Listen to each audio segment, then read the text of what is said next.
Depuis que je connais Monique, et ça doit faire une bonne quarantaine d'années, il n'y a pas une fois, il n'y a pas un jour que je ne lui parle pas de Madagascar.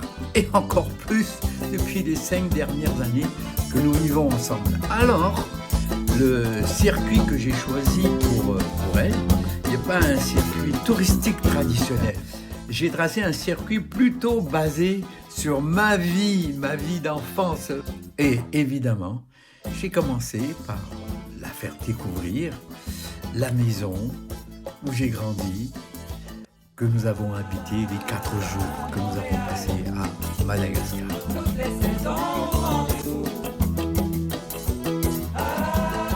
Je lui ai montré l'endroit où était situé un wagon que mon père avait acheté et que j'ai utilisé pendant mon enfance pour faire des pique-niques et faire des barbecues avec mes amis du lycée. Elle a malheureusement pas pu voir le wagon, mais elle a eu une bonne idée de ce que c'était. Je lui ai montré les écoles qui ont marqué ma vie, dont l'ESCA, l'école du Sacré-Cœur des frères québécois, que j'ai fréquenté de 1960 à 1968.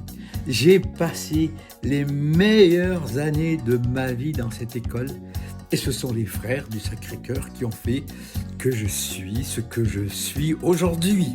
J'ai fait les pires coups de ma vie dans cette école. Je lui ai montré le lycée Gallieni, la dernière école que j'ai fréquentée, avant de commencer un apprentissage au Hilton. Donc il fallait que je lui montre le Hilton, là où j'ai fait mes premiers pas de cuisine. Évidemment, je lui ai montré les escaliers Colbert, que je vous ai déjà montré, car personne ne fait un tour à Madagascar sans être photographié dans les escaliers Colbert, connus aussi sous le nom de escalier Lido. Ma mère et moi avons déjà pris une photo là il y a 70 ans et nous avons repris la même photo, presque dans la même position avec Monique, la femme que j'aime. Je voulais absolument qu'elle déguste un gâteau traditionnel de Madagascar qu'on appelle le koub, qui est un délice et en même temps un désastre, car ça prend au moins 72 heures de cuisson.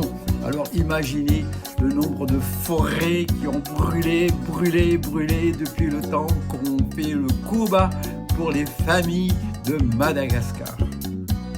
Je ne pouvais pas cacher la pauvreté.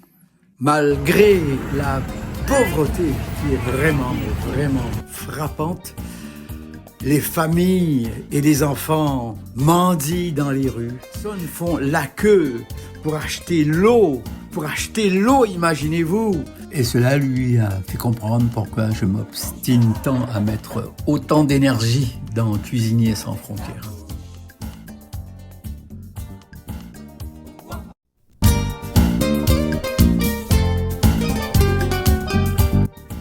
Je ne pouvais passer sous silence la première école de cuisine que j'ai créée pour Cuisiniers sans frontières en 2010, qui est dans un état triste et lamentable.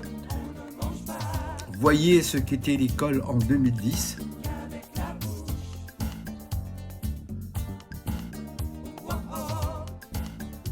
Et aujourd'hui, en 2023. Alors, me revoilà dans le premier local qu'on a de Cuisiniers sans frontières, qu'on a bâti. Mais comme on a donné des formations ailleurs, le local s'est dégradé, comme vous pouvez le voir. Là maintenant, mon rêve, c'est d'avoir des tables en acier inoxydable, d'avoir un local, disons, digne de ce nom, un local de cuisine digne de ce nom, où on va continuer à former des jeunes, puissent avoir un métier et puis se sortir de la pauvreté. Et mon velours, ça ne me rend pas riche, mais un des élèves que nous avons formé en 2011 à Antananarivo est devenu le professeur de ce groupe que vous voyez. Ouais!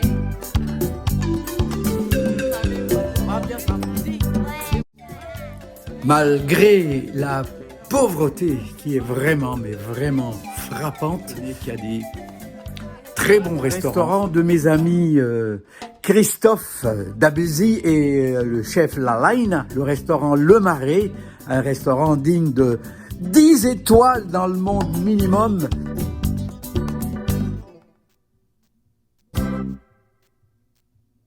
Le Sakamanga.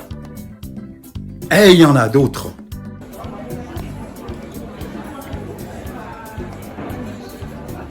Je suis avec Paul Roger, le propriétaire du Palladios restaurant à Antananarivo, au Madagascar.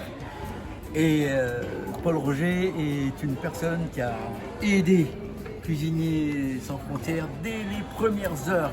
Et il est avec moi ici pour nous faire un très beau témoignage.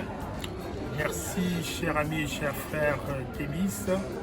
Merci de nous rendre visite. Et nous, on a été très agréablement heureux, fiers de partager cette expérience avec des enfants du parti culinaire, pour ne pas dire des cuisiniers sans frontières.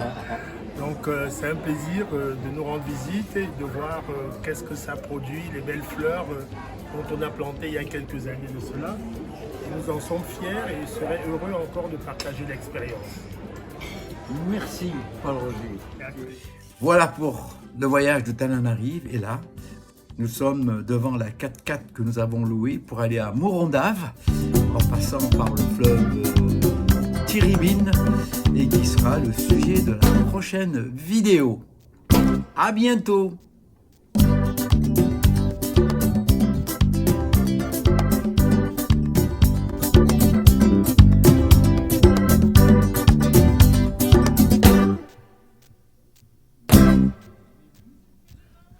La Chayotte! Chayotte!